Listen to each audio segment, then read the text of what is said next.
Hello， 大家好，欢迎回到外媒看中国，我是安博然。In breaking news, Chinese media has announced that China and the US will meet in Switzerland shortly to discuss trade issues, the first official contact between the two sides since Trump's April 2 tariffs went into effect. US Treasury Secretary Scott Bessent, who was recently forced to out his boss as a liar by admitting under oath that no contact has yet been made between the two sides, will represent the United States in the one-on-one discussion. This comes after China's defiance against Trump's tariff war has given other countries and regions the courage to stand up and push back. That includes the European Union, who have agreed on some massive deals with China, and Japan, who, despite first heading to DC and acting like Trump fanboys, are now threatening to sell off some of their massive holdings of US debt. On top of that, finance ministers from 12 Asian countries released a statement of unity in light of Trump's tariffs. So can we thank Donald Trump for bringing China even closer with the rest of the world? Today, we'll go beyond the propaganda. This is Reports on China. Mandy Borham here in Shanghai. Let's get reporting. Chinese media has announced that China and the US will meet to discuss trade and the economy for the first time since US President Donald Trump enforced his so-called Liberation Day tariffs on April 2. That's despite Trump claiming over the past few weeks that he's been in constant contact with President Xi Jinping and that negotiations were already underway, a lie that China doused water on by announcing late last month that absolutely no discussions had taken place.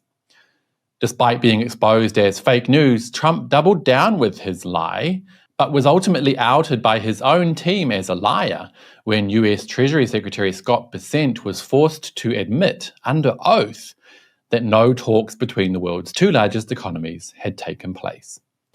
Check out this short clip as Bessent appears extremely uncomfortable while exposing his boss as a fraud. There are 18 very important trading relationships.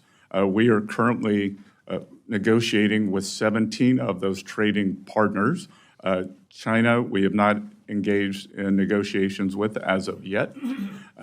So that is proceeding very well. Many of our trading partners have approached us with very good offers, and we are in the process of renegotiating those. Very interesting. And it's that man, Scott Bessent, who will meet with the Chinese side in Switzerland sometime between May 9 and May 12 to discuss US-China trade and economic matters, according to Xinhua news agency. The meeting featured as just one sentence in an already short media statement about the Switzerland visit. I'll read it in full.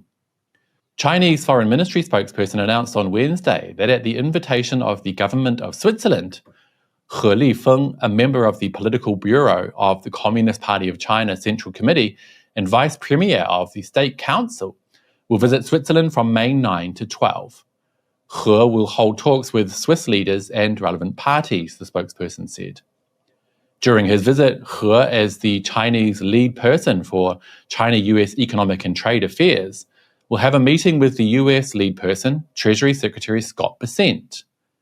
From May 12 to 16, He will be in France to co-chair with the French side the 10th China-France high-level economic and financial dialogue, said the spokesperson.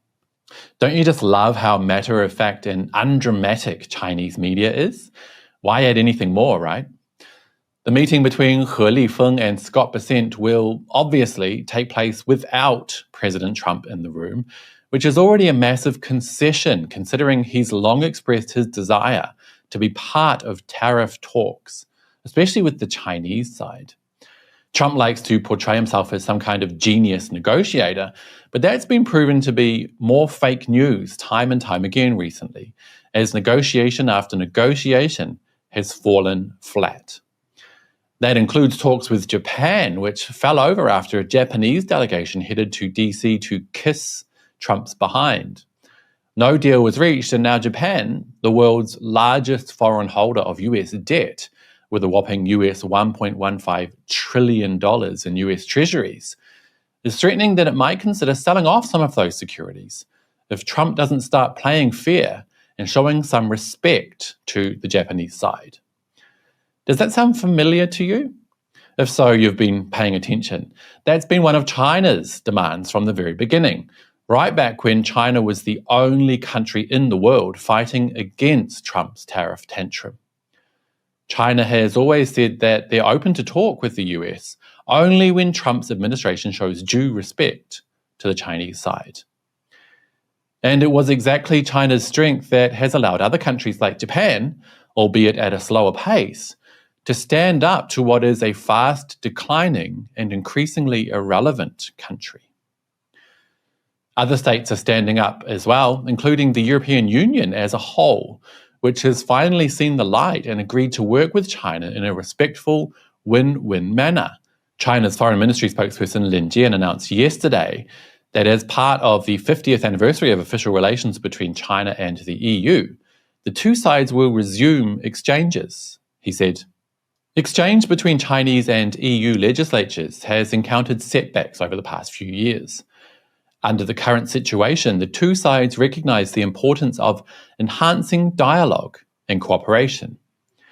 And clearly the current situation he's talking about there is Trump's tariff war.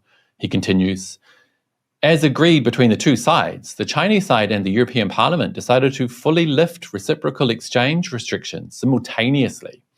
We believe and hope that as China and the EU fully resume exchanges between the legislatures, there will be deeper exchanges and understanding, and this will provide new driving force for the sustained, sound and steady growth of China-EU relations." Bravo.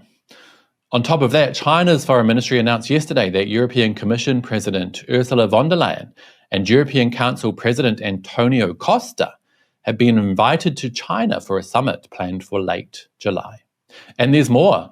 A joint statement of unity between China and 12 other Asian countries was released recently, detailing talks aimed at countering Trump's malign influence on world trade.